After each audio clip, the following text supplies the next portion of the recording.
¿Qué tal, amigos? ¿Cómo están? Muy buenas noches. Hoy vamos a hablar del tema de seguridad con dos de los mejores y mayores observadores de esa materia en nuestro país. ¿Por qué? Porque en el norte se hizo una marcha por la paz que tiene, entre otros aspectos, una crítica al fracaso de la política de seguridad del presidente de la República. Como ustedes ven, me está vistiendo, como siempre, como todos los martes, Perry Ellis, segundo piso del Shopping del Sol. Mira un poco la ropita, la camisa de lino ya para la temporada. Excelente.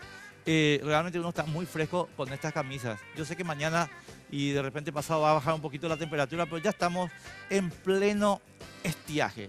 En un segundito, políticamente incorrecto. Políticamente Incorrecto es presentado por Tigo. En Tigo, el centro sos vos.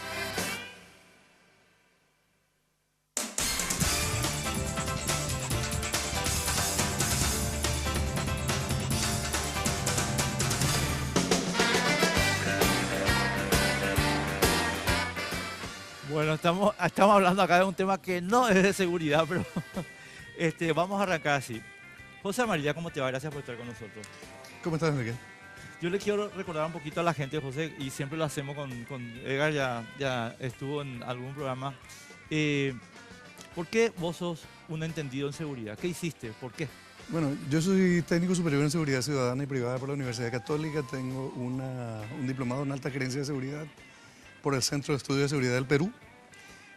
Soy especialista en inteligencia estratégica por el Instituto de Altos Estudios Estratégicos del Paraguay y en ese rubro tengo especializaciones en Francia, en Israel y en Estados Unidos. ¿Y trabajaste ya en el gobierno Sí, fui director de inteligencia del Ministerio del Interior. del Interior? Sí, señor. Edgar, vos sos coronel. Pues yo no te voy a decir mi coronel, ni ahí. Pero quiero que cuentes la misma cosa. ¿Por qué sos un entendido en seguridad? Bien, yo inicié, digamos, mi labor académica como egresado de la Academia Militar. Estuve con un expresidente de la República muy próxima a su seguridad en la Guardia Presidencial, hice cursos de protección diplomática, cursos de detección y protección de artefactos explosivos e incendiarios, bombas. Hice un diplomado en Defensa Nacional y Seguridad Interna en París, en Francia. Soy abogado por la Universidad Católica, mi especialidad es el Derecho Penal. Y trabajé, digamos, desde la parte privada. Estamos trabajando asociado con José y con otros profesionales paraguayos que tuvimos la oportunidad de formarnos en el exterior dentro de un centro académico que se llama Centro Interdisciplinario de Estudios de Políticas Públicas en Seguridad, que tenemos grandes clientes o asesoramos a grandes entidades, entre ellas binacionales e internacionales, ¿sí? Trabajamos básicamente en la elaboración de políticas públicas en seguridad, que es nuestro fuerte, donde nos sentimos más cómodos y nos permite, digamos, ese métier o esa colección de experiencias académicas, una posición un poco cómoda, un poco clara para poder asesorar a gobiernos, a entidades privadas, a personas físicas. Y nuestro campo de experimentación o nuestro mayor logro lo llevamos adelante en la gestión del gobierno anterior, cuando en varias oportunidades conseguimos de alguna u otra forma llegar a obtener objetivos estratégicos en esta lucha asimétrica. Fuimos los primeros que identificamos la problemática y dijimos cuál sería el derrotero de la cuestión, ¿verdad? Muchas veces, o algunas veces, nuestras opiniones fueron escuchadas, fueron atendidas, otras veces no, ¿verdad? Pero como te digo, la observación científica nos permite una posición muy cómoda desde el asesoramiento, no todavía desde la gestión. Bueno, José, yo voy a los dos, pero quiero plantearles, José, quiero que me empieces vos con la... Yo personalmente tengo una posición muy crítica que después voy a tratar de compartir con ustedes como elemento de discusión. Sí. Pero quiero una evaluación tuya, un análisis. ¿Por qué fracasó Cartes en el tema EPP? ¿Qué elementos ven ustedes o ves vos que puedan identificarse como elementos que condujeron al fracaso que hoy sufrimos los paraguayos? Ahí. Mira, Enrique, quiero hacer antes un voto, ¿verdad? O sea, yo quisiera que las fuerzas regulares del Estado no tuvieran esta sensación de fracaso que hoy existe y puede ser revertida, me parece a mí, ¿verdad? No soy partidario de eso, es decir, no quiero ponerle dinamita a las ruedas del Estado paraguayo en este caso, ¿verdad? Creo que algunos de los oficiales que están a cargo hoy son de los mejores coroneles que tienen las Fuerzas Armadas. Algunos los conozco personalmente. Y me parece que el planteamiento que están haciendo actualmente es tratar de que el rendimiento sea mucho mayor por mucho menos plata, porque se está gastando más plata hasta ahora que lo que se está pidiendo para el futuro en esta materia, ¿verdad? O sea, 1.2 millones de dólares para una operación militar en materia mensual no es mucha plata, ni siquiera en un país como el nuestro, ¿verdad? En términos proporcionales, esto, por paridad de poder adquisitivo, equivaldría a una operación pequeña en Colombia, por ejemplo, muy pequeña. Ahora, me parece también, o sea, dicho esto, me parece que hay un planteamiento de fondo que hay que hacerse y que es el siguiente. ¿Qué es específicamente la fuerza de tarea conjunta? Hay que preguntarse eso, porque a mi criterio, a mi modo de ver este asunto en particular, pareciera que el error fundamental está en no tener un perfil bien definido de qué es lo que queremos hacer, o sea, qué es la fuerza del Estado que hemos puesto en este escenario de riesgo que tenemos para la seguridad interna del país. La fuerza de tarea conjunta es una fuerza policial, es una fuerza de carácter preventivo, es una fuerza de ocupación militar, es una fuerza netamente represiva, tiene la capacidad de el control territorial, así como la asigna el diseño legal, y Edgar seguramente te va a hablar más profundamente de eso. La ley que crea la Fuerza de Tarea Conjunta le asigna, por ejemplo, el tema de la seguridad pública de los departamentos de Concepción, Amambay y San Pedro. Y en Amambay tenemos el imperio del crimen organizado, con 107 o 108 muertos por cada 100.000 habitantes del año pasado, 2016. ¿Verdad? 20 puntos porcentuales superiores al año anterior. Eso es fluctuante de todos modos, ¿verdad? No es un indicativo demasiado claro. Pero en cualquiera de los casos, el departamento de Amambay, según los estudios que hemos venido efectuando desde el año 2010 en forma sistemática, está siempre entre el cuarto y el quinto lugar más peligroso del mundo, más violento del mundo, en materia de muertos, de homicidios dolosos por cada 100.000 habitantes, fundamentalmente a causa del sicariato. El sicariato se va convirtiendo en una dinámica de resolución de conflictos a la moda copiada de los narcos, fundamentalmente. Yo descreo mucho eso de que los narcos solamente se matan entre sí. No, hay muchísimas víctimas colaterales en esto. Alrededor del 40-50% de las personas que mueren son víctimas que no tienen nada que ver con el narcotráfico. O sea, es falso de que los sicarios solamente matan a los narcos rebeldes. No, no es así. Por un lado, bueno, ese territorio, esas características, por ejemplo, según la ley, está a cargo de la Fuerza de Tarea Conjunta. ¿Verdad? Para no tomar gran parte de tu bloque, te propongo que vayamos viendo punto por punto. A ver si es una... O sea, pero vos atribuís a que el marco territorial excede la chance operacional de la fuerza y eso explica el fracaso. Yo creo que sí. Es decir, me parece que en la base del problema está el diseño estratégico de esto. O sea, diseñamos una fuerza, ¿para qué? La mayor operación militar desde el año 1980, cuando asesinaron a Somoza, fue la última vez que las Fuerzas Armadas Paraguayas se movilizaron por agua, por tierra, por aire, con todos los recursos disponibles y con sus mejores recursos disponibles. Es decir, en 40 y tantos años, en 40 años estamos viendo la movilización más importante y la estamos destinando a operaciones que no tienen probabilidad efectiva o no tienen grandes posibilidades de triunfo. Vos sabías, por ejemplo, Enrique, que en el 2013 fue publicada la Rand Corporation, que es una corporación estadounidense muy grande dedicada al tema de análisis de inteligencia a nivel mundial, publicó un estudio que analiza unos 287 movimientos insurgentes desde la Revolución Cubana en adelante, en 50 años, en 50 y tantos años. ¿Sabes cuántas operaciones militares de las características similares, o qué porcentaje de las operaciones militares, qué porcentaje de los conflictos irregulares encarados bajo la estrategia militar similar al de la FTC tuvieron el triunfo en este tiempo? 7%. O sea, la opción netamente militar según este estudio, que no es un invento de José Amarilla, tiene 7% de probabilidad de éxito. Y nosotros estamos poniendo todos los huevos en esa canasta. La misma pregunta, ¿verdad? O sea, ¿cuál es a tu juicio el elemento Sí, o los elementos que coinciden, que llevan al fracaso? Bien, sin utilizar, digamos, ese término tan duro, tan firme de tu parte, yo Pero creo que es, ¿verdad? coincido en algunos aspectos, ¿verdad? Pero te voy a describir rápidamente la cuestión. Yo creo que el presidente Cartes, el primer error que comete es tarda en cruzar el Rubicón. Me explico. Gana en abril las elecciones, sin embargo, se conoce, digamos, a su ministro de Seguridad, su ministro del Interior, minutos, horas o días antes de la asunción al mando.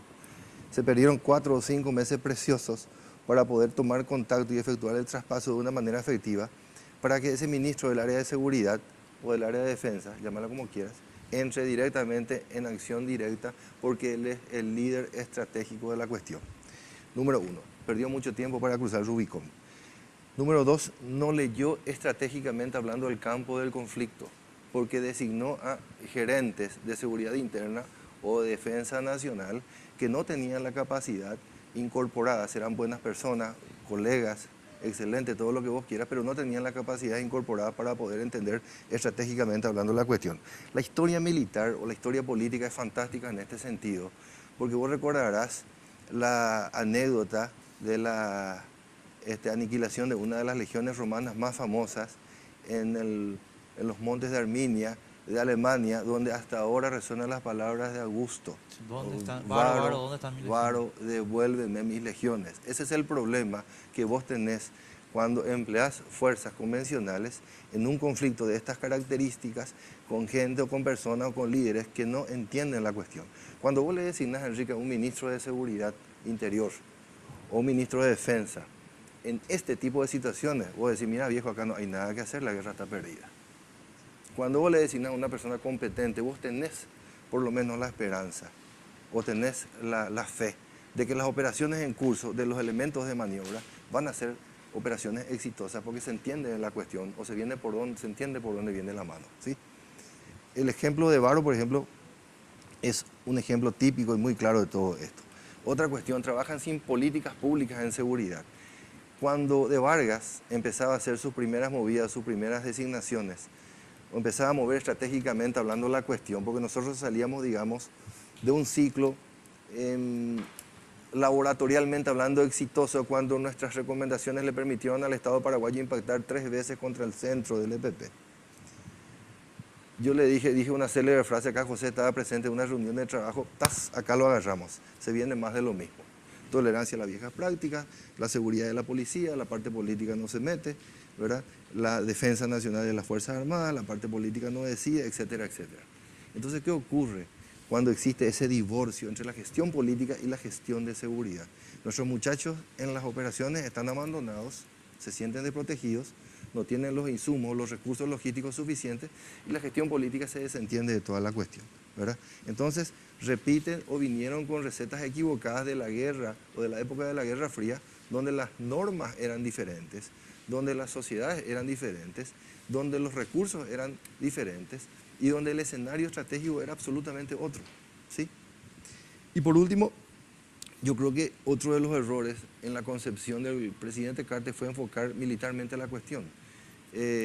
Aquí se produce lo que normalmente decimos desde la academia, de que tiene que haber un efecto interagencial, o tiene que haber, mejor dicho, una gestión interagencial, donde varias agencias coordinadamente, a través de políticas públicas de seguridad, realizan una labor coordinada en la prosecución de un fin o para solucionar un problema que es problemáticamente hablando molestoso para un gobierno o para un Estado. Desde la simple lectura y ya más cerca del final del periodo presidencial o de este periodo presidencial que del principio, yo creo que básicamente esas son las observaciones que podemos apuntar al respecto, ¿verdad? Claro, y aquí yo quiero, aquí voy a intervenir un ratito porque quiero, o sea, ustedes lo están planteando en términos, digamos, técnicos, pero vos sabés que veo una notable coincidencia con... Yo lo que creo es que Cartes llegó, José, sin saber nada, y le pidió a un grupo de amigos suyos, Víctor Galeano, vamos a poner nombres, ¿eh? Que se hace acá, y Víctor que es un señor que trabajó con el general Oviedo y que tal vez por eso él crea que puede desarrollar doctrina militar, dijo, acá tenemos que hacer la doctrina de seguridad nacional y la autonomía militar. Lo que acabas de decir, el divorcio entre la política y la defensa, es decir, sustraemos la defensa del control político. Y la segunda cuestión es, vamos a poner gente acá que tiene que hacer un tema. Y ahí entro con lo que dice José, ¿verdad? ¿Qué es esto? ¿Es policía? ¿Es ejército? ¿Es ocupación? ¿Sabes? ¿Es disuasivo? ¿Es Claro, represivo? pero ¿Qué es? te termino una idea nomás, José. Porque acá, en realidad, escuchamos muchas críticas a Francisco de Vargas, pero Francisco de Vargas nunca tuvo el control, porque el control, desde el día cero, lo tuvo José Ortiz en la policía. Eso, hay mucha gente que no lo sabe, pero los que estábamos adentro del grupo Cartes lo sabemos perfectamente. Entonces, y a José Ortiz, con todo respeto, no le interesa el tema EPP. Le interesa el tema de exportar cigarrillos. Entonces, su métier para organizar la policía es cómo hago para que la policía no moleste el tránsito de mis cigarrillos a Brasil, punto. Y ese fue el eje articulador, ¿verdad?, de la política de la policía en ese tema. Y ahí, cuando la policía se ve, digamos, es donde meten también a los militares y se produce esta indefinición. Perdón, era un aporte nomás que quería hacer a la... Tenemos que ir a la pausa, estamos de vuelta en un segundito.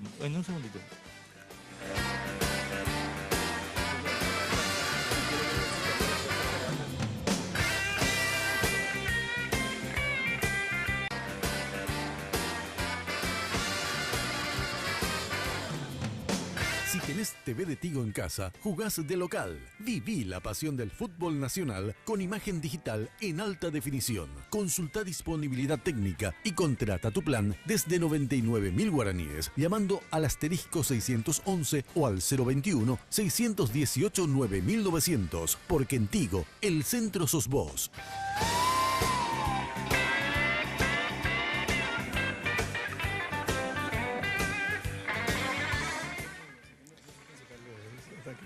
Bueno, José, a ver, ¿tiene tiempo Horacio Cartes para revertir la situación en cuánto? 11 meses le quedan de gestión, dadas estas condiciones de las que estuvimos hablando? Mira, este es un conflicto que tiene características prolongadas, Enrique. O sea, es poco probable que cualquier gobierno en 5 años tenga la certeza de que puede revertir la tendencia. Ahora, tendría que cambiar radicalmente algunas de las cosas. Definir, por ejemplo, el tema de si la estrategia es preventiva, si es disuasiva, o dónde tiene el énfasis, si es netamente represivo su énfasis. Si fuera una fuerza netamente represiva, por ejemplo, tendría que ser una fuerza de despliegue inmediato. Y lo que vimos en los últimos secuestros es que el tiempo de respuesta varía un mínimo entre 2 horas y 8 horas en algunos casos, para empezar una operación después de un secuestro, que es lo que se vio en los últimos 2 casos. Además, prevención cero. Para tener prevención tienes que tener una inteligencia muy afilada, ¿verdad? O sea, vos tenés que tener capacidad anticipatoria. Y tampoco veo que haya eso. Estamos hablando desde afuera. O sea, evidentemente esto tiene sus bemoles. Estamos en una situación sumamente cómoda. Estamos mirando desde el Corari, ¿verdad? No, pero yo te decía, José, sobre el punto nomás, una cosita, porque a mí me preocupa un concepto que el señor Cartes ha destruido en estos 4 años. El concepto de que la sociedad civil no puede controlar el tema. Y yo creo que nosotros tenemos no solo la obligación, tenemos no es eso lo que estoy diciendo. No, correcto, pero tenemos el derecho de hacer el control. Entonces, hablamos desde afuera. No hablamos de afuera en el sentido de que no tenemos los detalles de las operaciones. Lo mejor está en este momento, o sea, de hecho creo que en estos días hay operaciones que están en curso en la zona, ¿verdad? No sabemos qué resultados específicamente van a tener. Detalles de la operación, mira, yo voy a ser malo ya, porque uno demasiado tiempo trata de ser bueno y... No, José, detalle de la operación, ¿qué detalle? A ver, estimado, ¿qué expectativa vos tenías, don Cartes, que no me marque la agenda del EPP? ¿Y te marca la agenda del EPP? Sí te marca. Ah, sí me marca. Ah, bueno.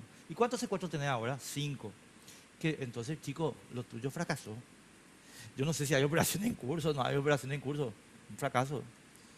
A eso nomás.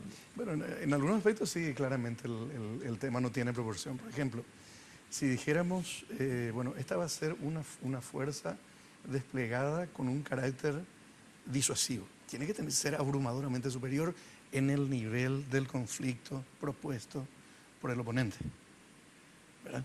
Porque aquí hay superioridad en materia de blindados, no sé, tal vez de morteros, de operación de artillería, potencialmente, ¿verdad?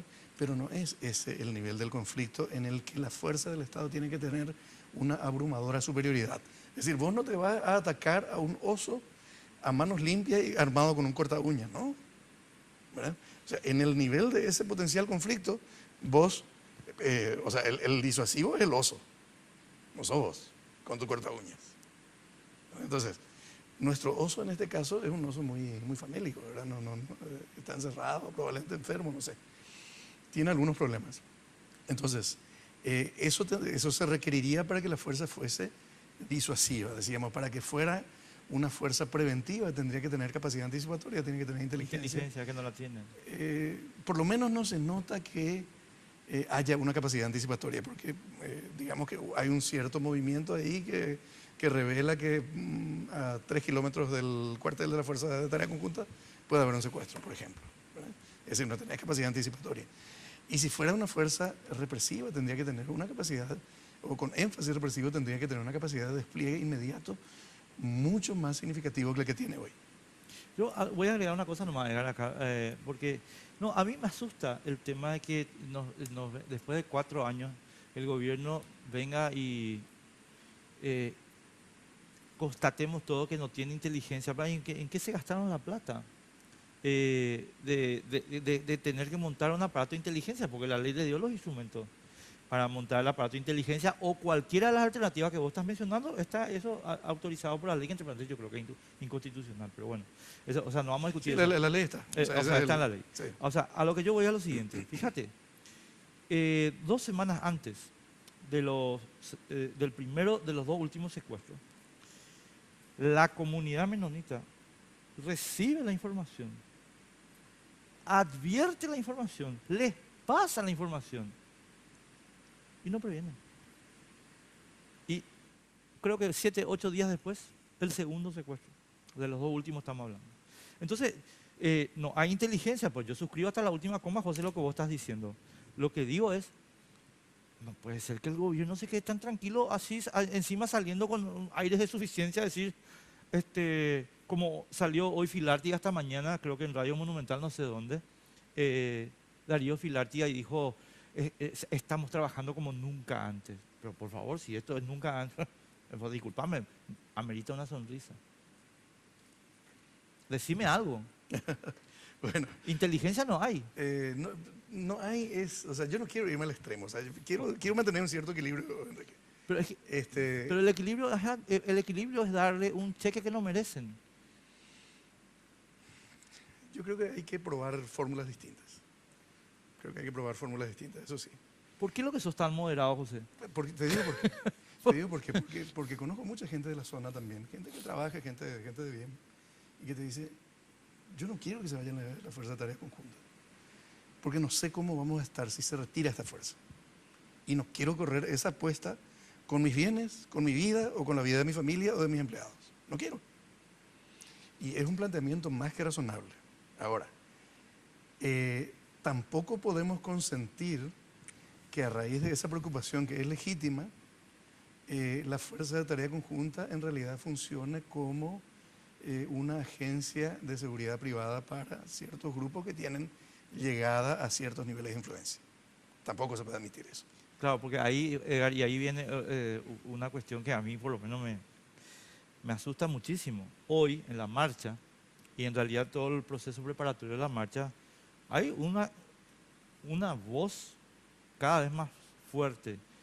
Le tenemos más miedo a la FTC que al EPP.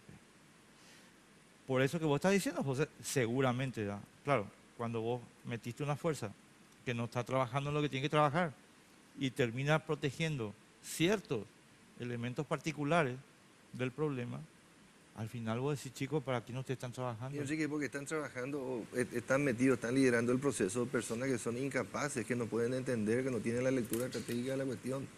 Me preguntaba de pasada cómo se soluciona hoy el problema de la falta de masa de maniobra de las Fuerzas Armadas o la FTC, llamarle como quiera. Yo le llamaría Fuerzas Armadas, ¿verdad? Sí, yo creo que todas las Fuerzas Armadas no tienen No tienen masa de maniobra. Entonces, quedó mi interlocutor sorprendido con lo que le dije. Necesitas un ingeniero demógrafo, un equipo de sociólogos y una agencia publicitaria que te haga el marketing de incorporación de los cuadros de las Fuerzas Armadas. Y se queda mirándome. Una de las mejores agencias de publicidad de la región está en Asunción, no voy a decir el nombre, después te lo digo fuera del aire, ¿verdad?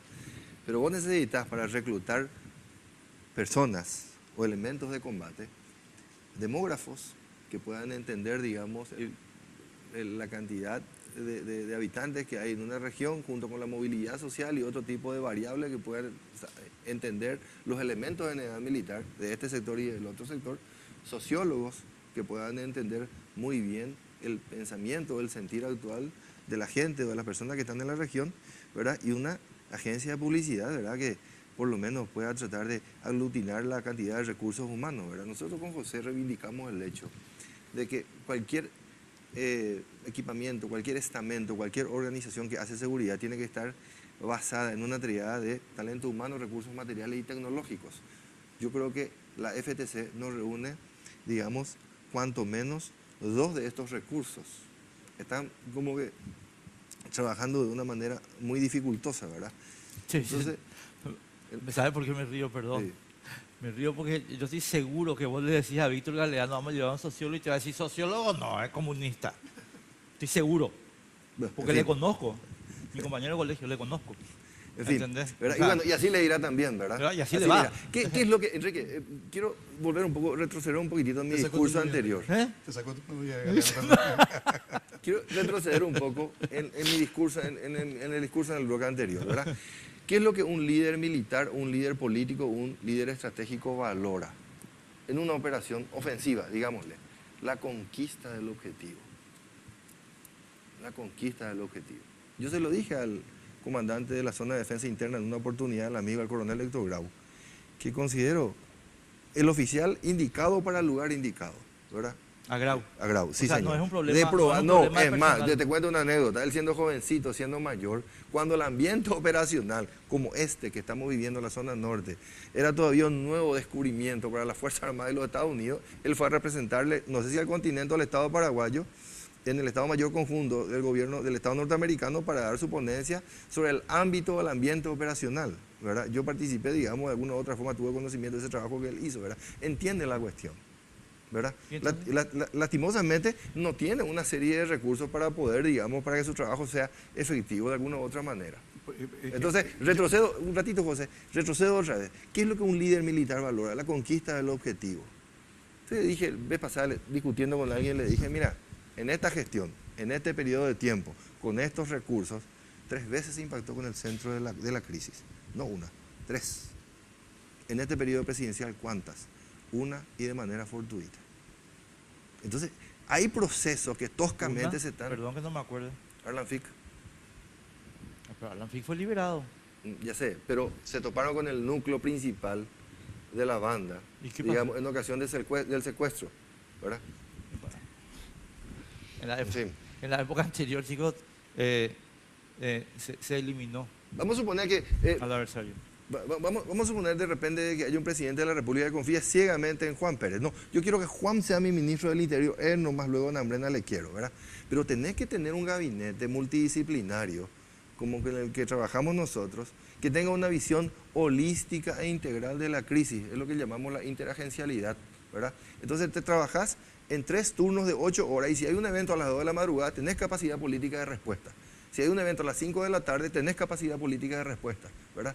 Lo que se ve acá es que, digamos, las crisis son tan abrumadoras que se quedan sin capacidad política de respuesta y mirándose uno a los otros, ¿verdad? No saben lo que está aconteciendo.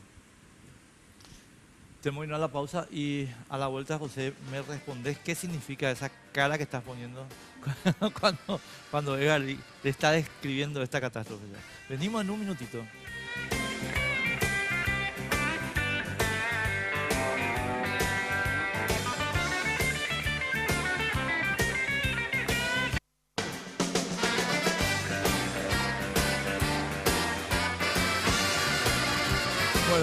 realmente a medida que pasa el programa, estimado amigo, me estoy preocupando más de lo que ya estaba, que te digo que estaba bastante preocupado porque acá no sé si tenemos tanta salida.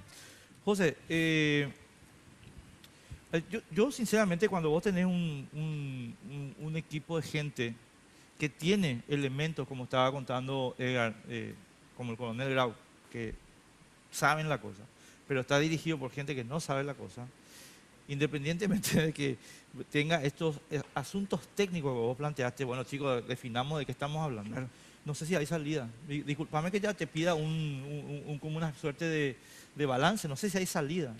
Lo que ocurre es que este conflicto no va a terminar mañana, no va a terminar con Carter. ¿Cómo terminó Uribe con las FARC? ¿No terminó? ¿Qué con la FARC? Uribe no le ganó a la FARC. Uribe le ganó, perdón, o sea, una pequeña discusión acá entre nosotros. Uribe le ganó a la FARC y Uribe terminó su periodo, pero digamos, las FARC estaban en franco proceso de derrota en ese momento. No, bueno, bajaron de 18.000 a 8.000 efectivos, por ejemplo, ¿verdad? Por una sucesión de derrotas, no porque todos hayan muerto, sino porque también tiene un efecto desmoralizador la serie de derrotas. Pero no fue esa la estrategia que triunfó en Colombia. ¿Dónde se hace la...? Te estoy dando una opinión. Sí, sí, sí. ¿En qué patio se hace la negociación de paz en Colombia? En Cuba. En Cuba. ¿El territorio, o sea, la zona de confort de quién? ¿De la FARC o del Estado colombiano? Claro, de la FARC. De la FARC. ¿Cuándo entrega la FARC sus armas? Cuando su cúpula lo decide y está conforme con el acuerdo. Es decir, lo hace en sus términos.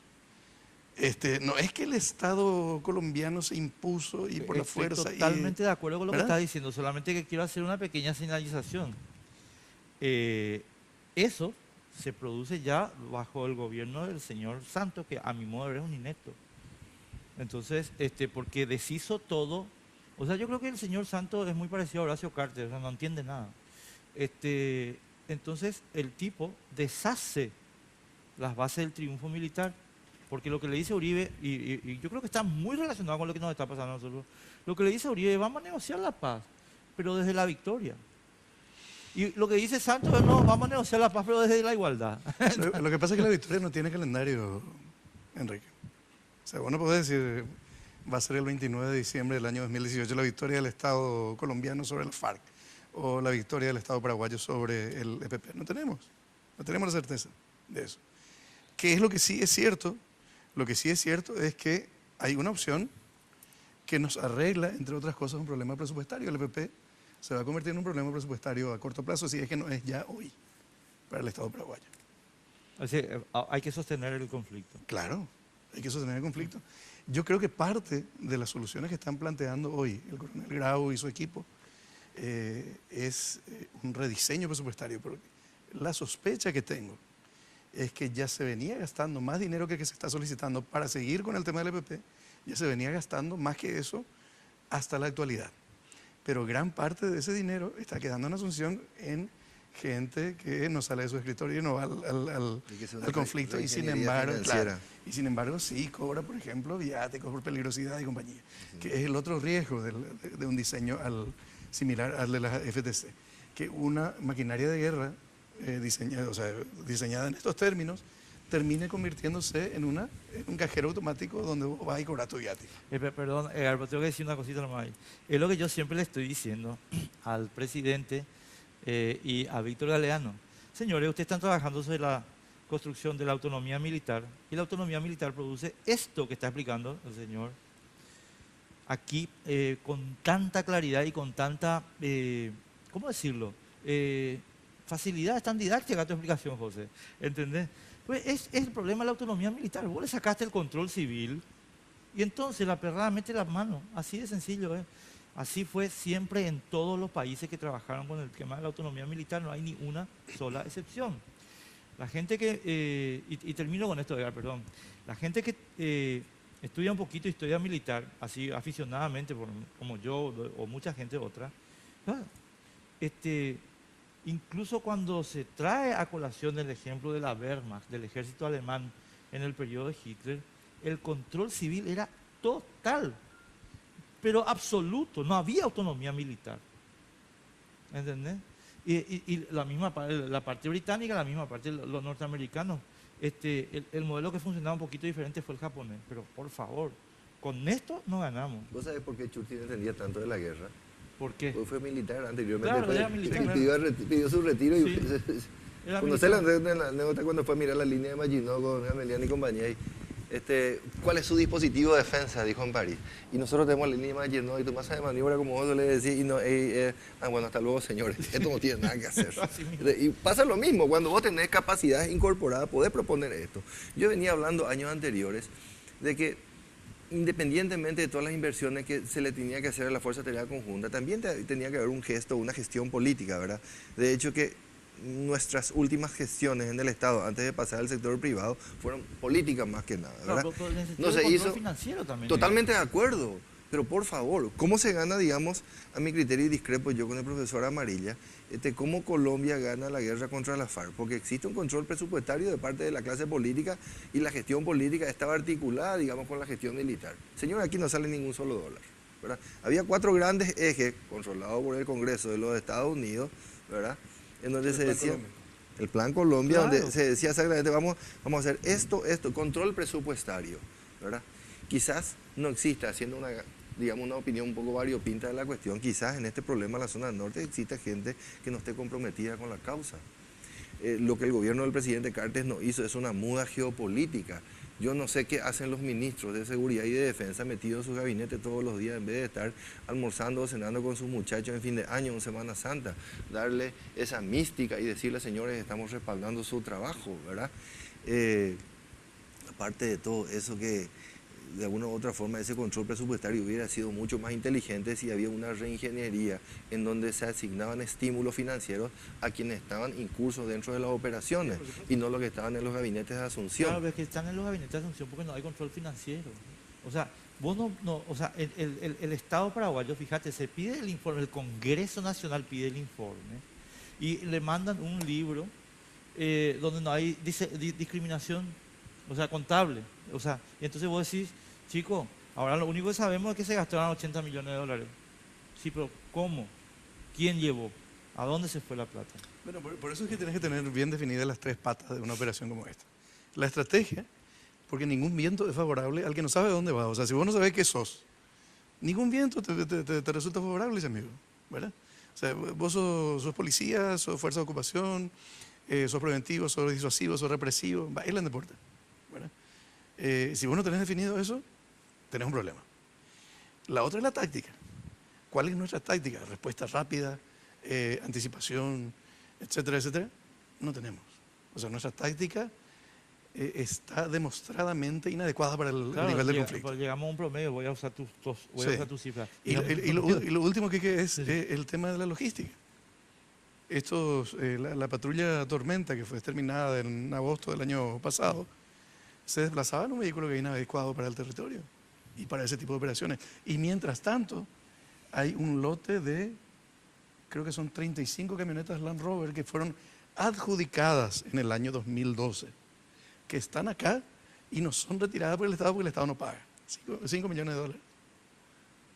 Dentro de los 80 no es un gran volumen. 5 millones de dólares para mí es impagable, o sea, una cifra que ni me imagino. Claro, claro. Pero para el Estado paraguayo 5 millones de dólares No es nada. no es nada. Para un presupuesto de... Y sin embargo, esa adjudicación de esos vehículos militares diseñados para este propósito no se concluyó. Ahí Jazmín me está haciendo una seña. Ya, ¿qué quieres que haga? Ah, bueno, escuchaste la dictadura. Perfecto. Tenemos que ir a la pausa, estimados amigos. Venimos en un minutito.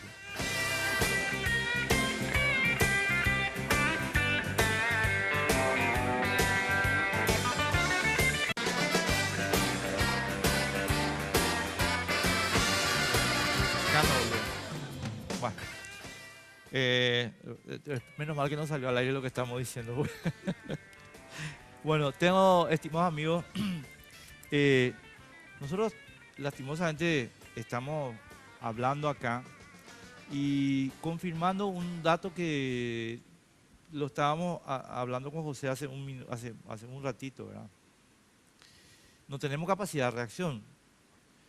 Esta tarde se dio a conocer que hubo ayer a la tarde un ataque del EPP. Y ustedes saben, esta es una teoría mía, esta es opinión especulativa.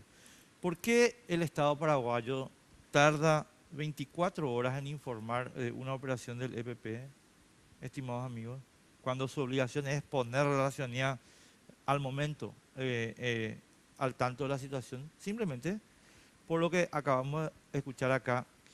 Yo me niego a usar la calificación doctor, profesor, doctor José Amarilla.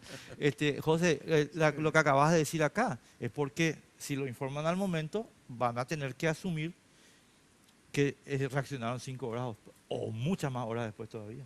Lo que ocurre es cuando, o sea, lo que vimos en uno de los casos, en el caso Vive, por ejemplo, creo que fue el penúltimo secuestro, de la comunidad menonita también, ocurrió al final de la tarde, al inicio de la noche, ¿verdad? Y las operaciones nocturnas estaban severamente limitadas. Entonces, ¿qué es lo que ocurre? Te secuestran a alguien a las 6 o 7 de la tarde y tu operación empieza al día siguiente a las 5. ¿Qué significa que estaban severamente limitadas las operaciones nocturnas? Y no existen, aparentemente, al parecer no existen los medios suficientes como para que las operaciones nocturnas sean seguras para el personal que participa. Perdón, los Google, los visores nocturnos. Sí, pero no es solamente eso. O sea, los campos minados, las trampas cazabobos. Existe una serie de riesgos que no arreglas con visión nocturna solamente, ¿verdad? El control a través de aeronaves no tripuladas, visores térmicos, etc. Están en proceso, creo yo, ¿verdad? de adquisición, pero en ese momento por lo menos no había. Por eso no hablo en tiempo presente, digo, en ese momento puntual. La operación comenzó efectivamente unas 6 a 8 horas después de ocurrido el evento. Pero entonces ya entendés, o sea, no... Y gente desplazándose por el monte, muy experta, y sin llevar prisioneros consigo, puede desplazarse 2 kilómetros por hora, más o menos, ¿verdad? Monte tupido, digo. Monte pelado o un lugar a campo traviesa es más, alrededor de 3 a 4 kilómetros. Y si es en vehículos, por ejemplo, en motocicleta, bueno, en una hora tenés a la gente a 40 kilómetros de ahí. Este es el último bloque. Ustedes escucharon que nos quedan, no sé cuánto, 10 minutos por ahí, ¿verdad? 10 por ahí. Entonces, porque hay una hipótesis que ni uno de los tres manejó acá todavía, pero que yo creo que no hay que descartar. Ya voy a arrancar contigo.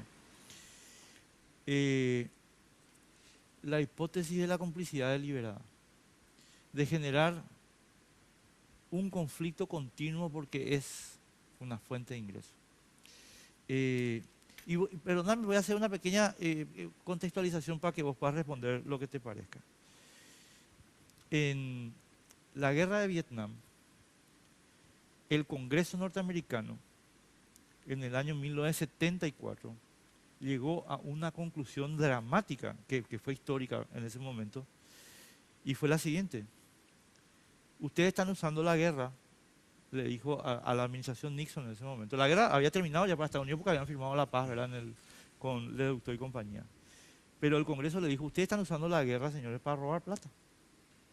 Eso lo dijo Eisenhower al final de la Segunda Guerra Mundial. También, pero... El complejo militar industrial. Exacto. Ahora, el Congreso votó en 1974 el corte del dispendio militar para Vietnam por la acusación de que el complejo militar industrial había convertido la guerra en una cuestión crónica para seguir robando.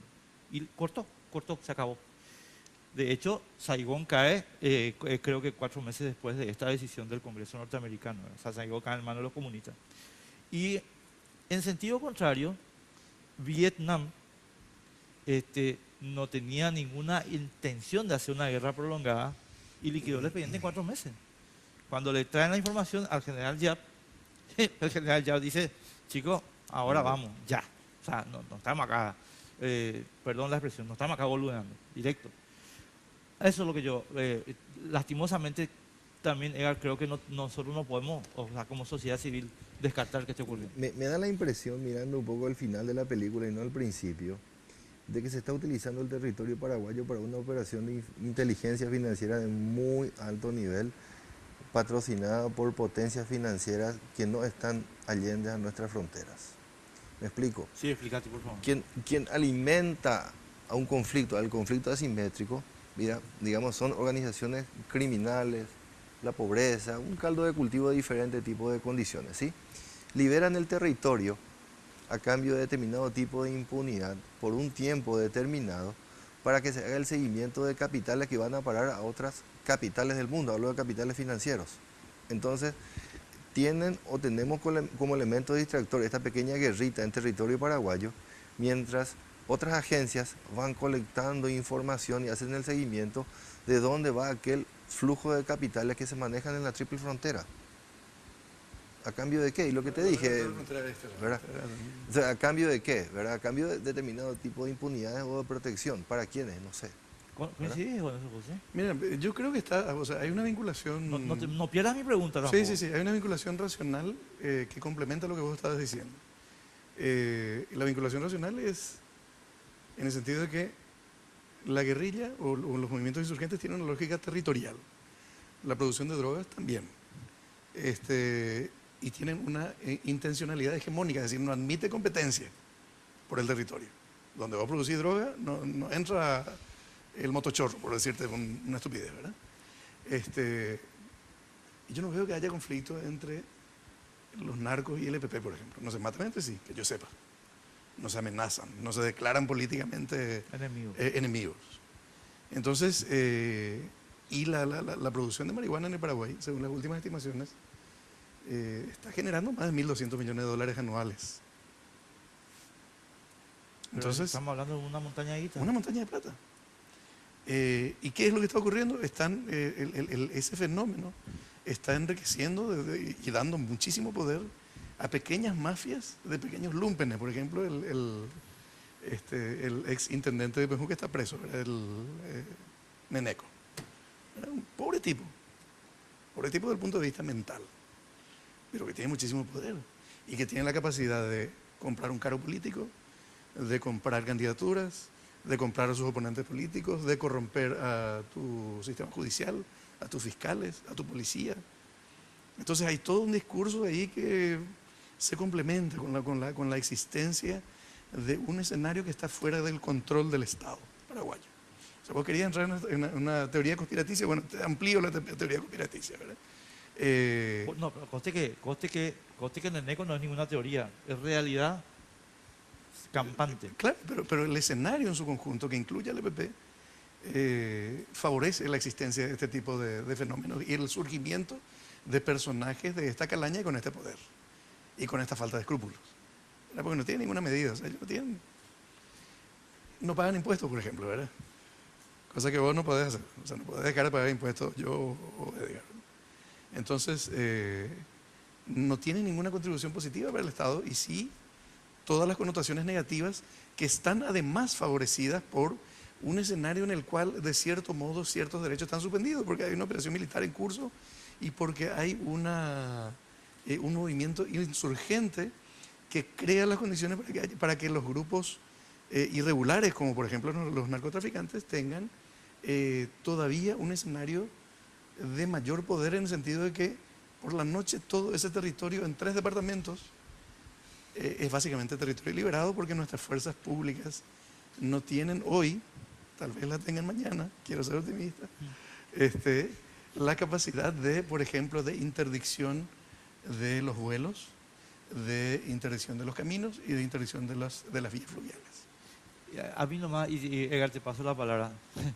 Una de las preguntas que yo le hice a Francisco Guevara cuando todavía era ministro es: Francisco, ¿cuánto personal tenés de policía en el departamento de Amambay? ¿Sabes cuánto me dijo? 150.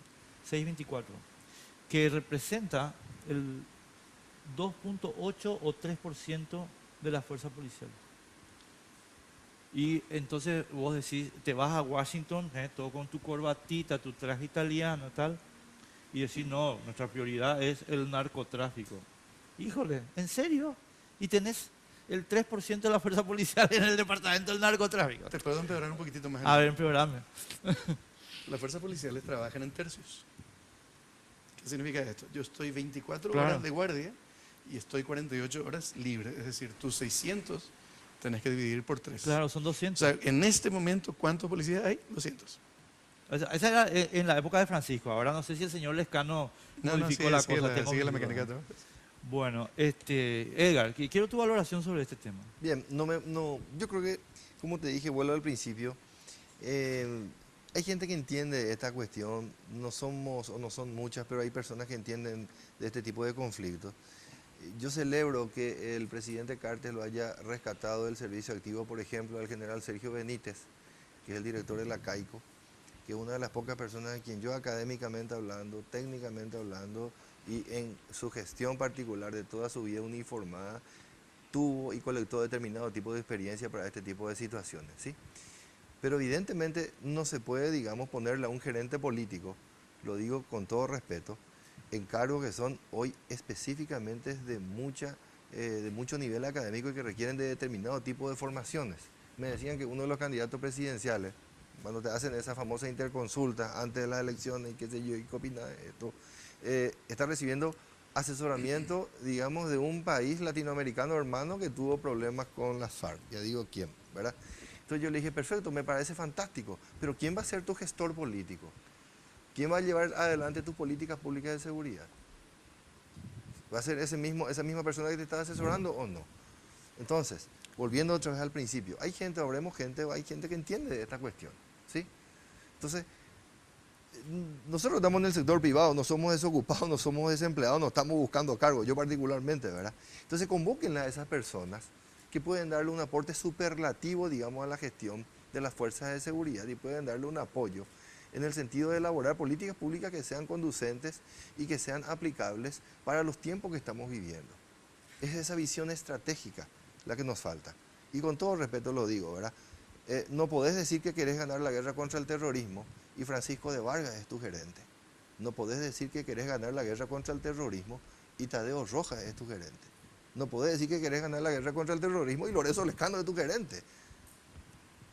Yo voy a agregarte dos cosas. No podés decir que querés ganar la guerra contra el terrorismo y José Ortiz es tu director de la policía y Luis Canilla es tu director de la policía. Discúlpame, Edgar, no podés, o sea, entender, o sea, a esas personas les paga el Estado para ser un mascarón que encubre el funcionamiento real del problema.